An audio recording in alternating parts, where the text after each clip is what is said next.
আচার কথাটার নাম শুনলেই কেমন আমাদের জিভে জল চলে আসে, তাই না?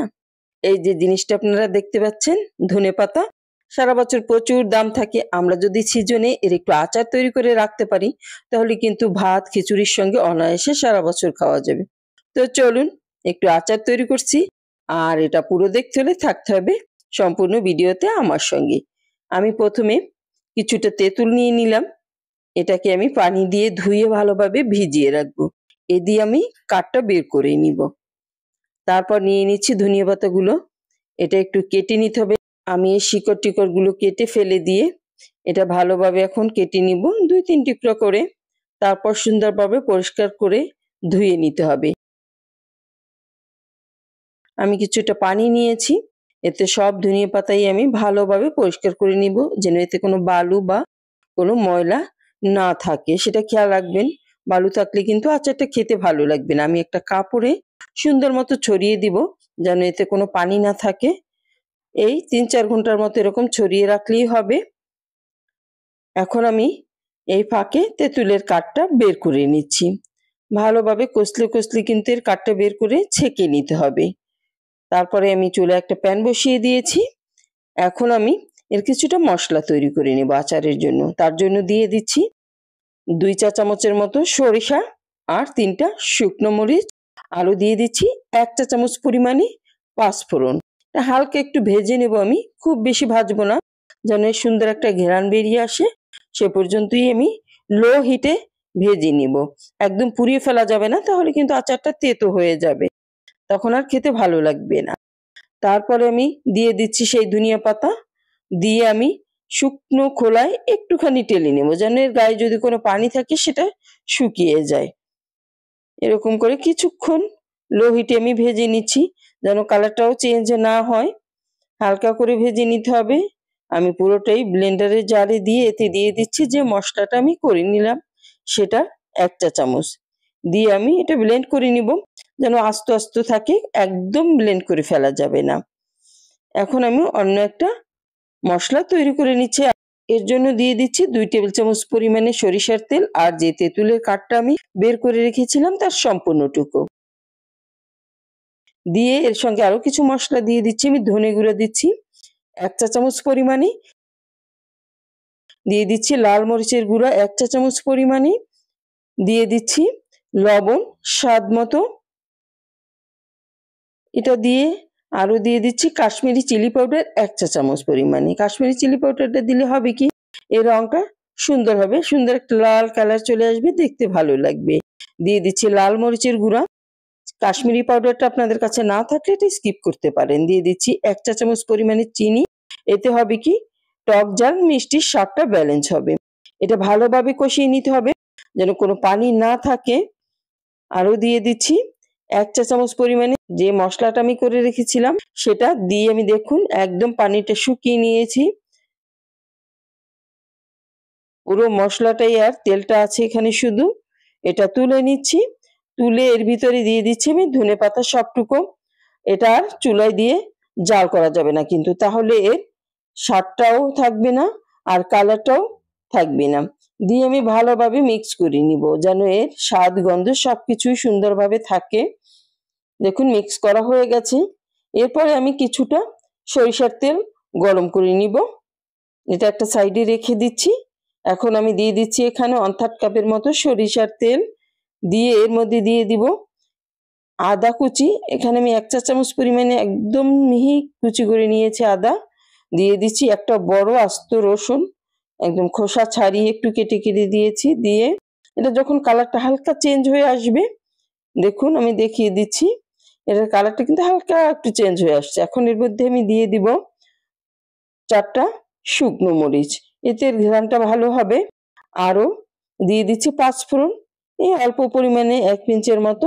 দিয়ে এটা হালকা নাড়িয়ে আমি তুলে নিব, খুব বেশি কিন্তু ভাজা যাবে না। এটাও আমি তুলে নিচ্ছি। এখন যে আচারটা আমি তৈরি করেছিলাম সেটা একটা জারের ভিতর ভরে নিব। দেখুন সম্পূর্ণ আচারটাই আমি জারের ভিতরে ভরে নিচ্ছি। এটা কিন্তু সুন্দর একটা কালার চলে আসছে। সবটুকু দিয়ে এর ভিতরে দিয়ে দিচ্ছি আমি সেই যে তেলটা আমি গরম করে রেখেছিলাম, সেটা সম্পূর্ণ দিয়ে নাড়িয়ে মিক্স করে নিতে হবে। আর এই আচারটা আমরা সারা বছর এভাবে রেখে খেতে পারবো, খিচুড়ি কিংবা গরম গরম ভাতের সঙ্গে, ভর্তার সঙ্গে দারুণ লাগে কিন্তু। আর সে গুঁড়া মশলাটাও আমি ১ চা চামচ এ পর্যায়ে দিয়ে দিয়েছি। এতে ঘ্রাণটা থাকবে একদম সুন্দর মতো। সবকিছু মিক্স করে নিলাম। আমি একটু দেখিয়ে দিচ্ছি এটা কেমন হয়েছে। আশা করি আমার এই রেসিপিটা আপনাদের কাছে আজকে অনেক বেশি ভালো লেগেছে। আজকে আমি মজার একটা রেসিপি শেয়ার করব আপনাদের সঙ্গে। এখন যেহেতু টমেটোর সিজন, তাই দামটাও অনেক কম। আমরা যেকোনো রেসিপি এখন তৈরি করে ফেলতে পারি। টমেটো সস, আচার অনেক কিছুই তৈরি করে আমরা এগুলো সংরক্ষণ করে রাখতে পারি, যাতে আমরা সারা বছর খেতে পারি কিংবা ভাপিয়ে রাখতে পারি। যেহেতু দাম কম আছে, সিজন ছাড়া কিন্তু এটার প্রচুর দাম হয়। তখন অনেক চড়া দামে আমাদের কিনতে হয়। আমি এখানে ৮০০ গ্রামের মতো টমেটো নিয়েছি।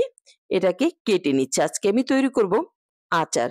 আচারটা কিন্তু আমরা গরম গরম ভাত, খিচুড়ি, সিঙ্গারা কিংবা অনেক কিছুর সঙ্গেই খেতে পারি। আমি সব টমেটোগুলোকে এখানে কেটে নিয়েছি। টমেটোর সাইজ অনুযায়ী আপনারা স্লাইস করে নিবেন। এখন আমি একটা মসলা তৈরি করে নিব এর জন্য। তার জন্য তাওয়া বসিয়ে দিয়েছি চুলায়। দিয়ে দিচ্ছি ১ চা চামচ সরিষা, ১ চা চামচ পাঁচফোড়ন। আরো দিয়ে দিচ্ছি ২ টা শুকনো মরিচ। দিয়ে লো হিটে এটা আমি সামান্য ভেজে নিব, যেন মচমচে হয় একটু। একদম পুড়ে না যায়। পুড়ে গেলে কিন্তু আচারটা তেতো হয়ে যাবে। তখন আর খেতে স্বাদ লাগবে না। আমি একই প্যান আবারও বসিয়ে দিচ্ছি।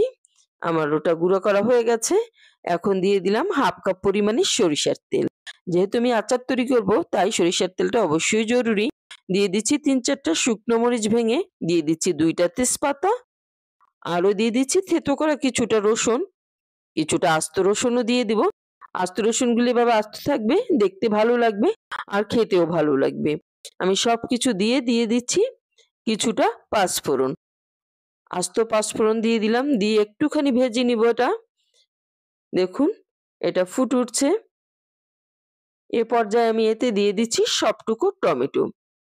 সবটুকু টমেটো দিয়ে আমি সিদ্ধ করে নিব। এতে কোনো পানি আমি ইউজ করব না। পানি ছাড়াই এটা ভালোভাবে সিদ্ধ হয়ে যাবে। আমি এখন ঢেকে এটা পানি বেরিয়ে আসা পর্যন্ত সিদ্ধ করে নিচ্ছি। দেখুন এদিকে অনেকটাই পানি ছেড়ে দিয়েছে। নাড়িয়ে চাড়িয়ে আবারও আমি ঢেকে দেব, যেন এটা সুন্দর মতো সিদ্ধ হয়ে যায়। আপনারা চাইলে সিদ্ধ হওয়ার পর ব্লেন্ডও করে আচারটা তৈরি করতে পারেন, কিংবা আস্তে আস্তে রেখেও আচারটা তৈরি করতে পারেন। আমি আবারও একটু নাড়িয়ে দিচ্ছি। মাঝে মাঝেই নাড়িয়ে দিতে হবে, নাহলে কিন্তু হাঁড়ির নিচে লেগে যেতে পারে। এটা কিন্তু সিদ্ধ হয়ে গেছে একেবারেই। নাড়া দিলেই গলে গলে যাচ্ছে। আমি এটা ব্লেন্ড করব না। এভাবে আস্তই আমি আচারটা তৈরি করব। তার জন্য আমি আরো একটু নরম করে নিচ্ছি, যাতে এটা আস্তে আস্তে হালকা থাকে আর গলেও যায়। দেখুন এটা সামান্য আস্তে আছে আর কিছুটা গলেও গেছে। এ পর্যায়েতে আমি কিছুটা মশলা দিয়ে দিব। দিয়ে দিচ্ছি কিছুটা তেঁতুলের কাঠ। তেঁতুলটাকে আগে ভিজিয়ে রেখে কাঠটা বের করে নিবেন। দিয়ে দিচ্ছি কাশ্মীরি চিলি পাউডার। এতে এর কালারটা সুন্দর হবে। আরো দিয়ে দিচ্ছি 1/4 কাপ চিনি। চিনিটা আপনাদের স্বাদ অনুযায়ী দিবেন, কারণ কেউ টকটা বেশি পছন্দ করেন তারা একটু কম দিয়ে নিবেন। দিয়ে দিচ্ছি ঝাল, দিয়ে দিচ্ছি লাল মরিচের গুঁড়া, দিয়ে দিচ্ছি স্বাদ মতো লবণ। মরিচের গুঁড়াটাও পছন্দ মতো দিবেন।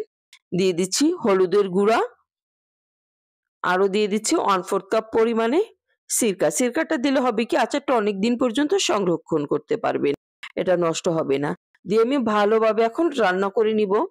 এটা যতক্ষণে না তৈরি হচ্ছে, আমি ভালোভাবে নাড়িয়ে দিচ্ছি। দেখুন একদমই ভাঙা ভাঙা গলা অবস্থায় আছে এটা। কিছুটা হালকা আস্তে আছে। এটাই খেতে ভালো লাগে আমার কাছে। তাই আমি এরকম তৈরি করলাম। আর আপনারা চাইলে এটা ব্লেন্ড করে একদম গলিয়েও নিতে পারেন। দেখুন এটা ঢাকনা না দিয়ে আমি রান্না করে নিচ্ছি, যাতে পানিটা শুকিয়ে যায় আর তেলটা উপরে চলে আসে। আর লাস্ট পর্যায়ে দিয়ে দিতে হবে সেই ভাজা মসলা, যেটা আমি তৈরি করে রেখেছিলাম আগে। এর তেলটা অনেকটাই উপরে চলে আসছে। আরো কিছুক্ষণ নাড়িয়ে আমি রান্না করে নিব, যাতে হাঁড়ির নিচে লেগে না যায়। দেখুন এটা তৈরি হয়ে গেল। উপরে তেলটা উঠে আসছে। আমি এখন ঠান্ডা করে একটা জারের ভিতর সার্ভ করে আপনাদেরকে একটু দেখিয়ে দিচ্ছি। এটা দেখতে কিন্তু দারুণ হয়েছে আর খেতেও অসম্ভব মজার। এটা আমরা গরম গরম ভাতের সঙ্গে খেতে পারি কিংবা খিচুড়ির সঙ্গেও খেতে পারি। আশা করি এই রেসিপিটা আপনাদের কাছে অনেক বেশি ভালো লাগবে। সবাই অনেক বেশি ভালো থাকবেন। আল্লাহ হাফেজ।